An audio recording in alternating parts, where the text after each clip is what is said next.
પ્રકરણ 3 સ્વસ્થ વૃત્તમ સમાચાર। મહાકવિ કાલિદાસે કુમાર સંભવમમાં 5મા સર્ગમાં એક પ્રસંગમાં કહ્યું છે કે ધર્મ કરવા માટેનું સૌથી પ્રથમ સાધન શરીર છે। આનો આશય એ છે કે માણસની પાસે ધર્મ કરવા માટે ભલે ઘણી બધી વસ્તુઓ ઉપલબ્ધ હોય, પણ જો તેની પાસે સ્વસ્થ શરીર ન હોય તો પેલી બધી વસ્તુઓ નકામી છે। માણસનું શરીર સ્વસ્થ રહે તે માટે કેટલાક ઉપાયો કરવાના રહે છે। આ ઉપાયોમાં દિનચર્યા પણ એક છે। માણસની દિનચર્યા સારી હોય તો તેનું સ્વાસ્થ્ય સારું રહે છે। આયુર્વેદ શાસ્ત્રના પ્રાચીન વિદ્વાનો અને આધુનિક ચિકિત્સા વિજ્ઞાનના ખ્યાતનામ વિદ્વાનો આ બાબતમાં સમાન રીતે સંમત છે।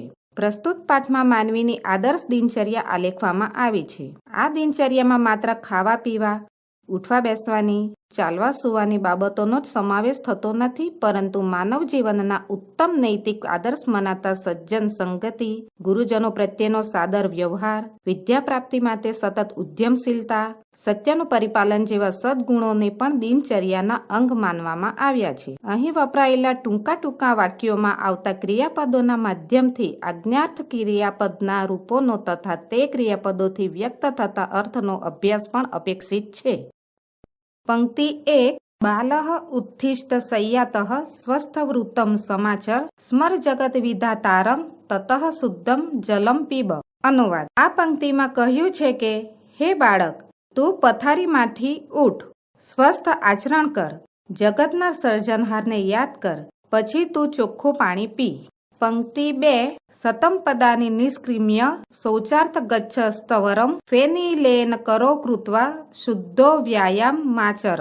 અનુવાદ: આ પંક્તિમાં કહેવામાં આવ્યું છે કે સૌ ડગલા બહાર ચાલીને તું શૌચ ક્રિયા માટે જલ્દીથી જા, પછી સાબુથી 2 હાથ ચોખ્ખા કરીને તું કસરત કર।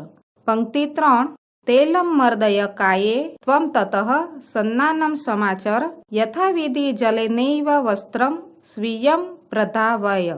અનુવાદ: આ પંક્તિમાં કહ્યું છે કે તું શરીર પર તેલનું માલિશ કર, પછી સ્નાન કર, પાણી વડે વિધિપૂર્વક પોતાનું વસ્ત્ર બરાબર ધો।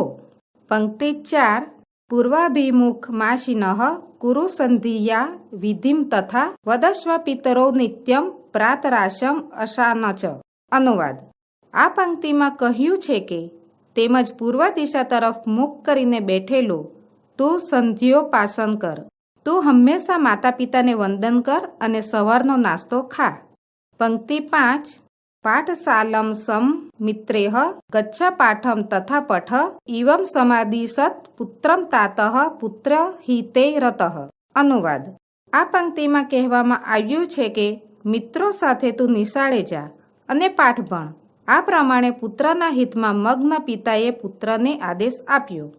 પંક્તિ 6 ત્યજ દુર્જન સંસર્ગ ભજ સાધુ સમાગમમ કુરુ પુણ્ય મોહ્રત્રમ સ્મર નામ હરે સદા।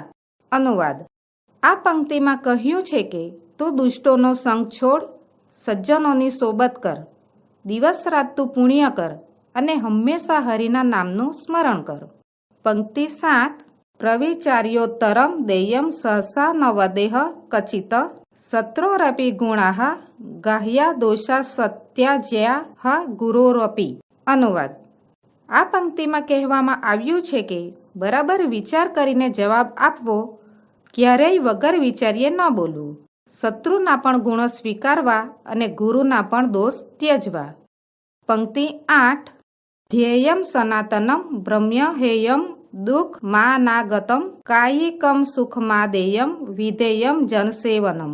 અનુવાદ: આ પંક્તિમાં કહ્યું છે કે શાશ્વત પરમેશ્વરનું ધ્યાન ધરવું, ન આવેલ દુઃખનો ત્યાગ કરવો, શરીર સંબંધી સુખને સ્વીકારવું અને લોકોની સેવા કરવી।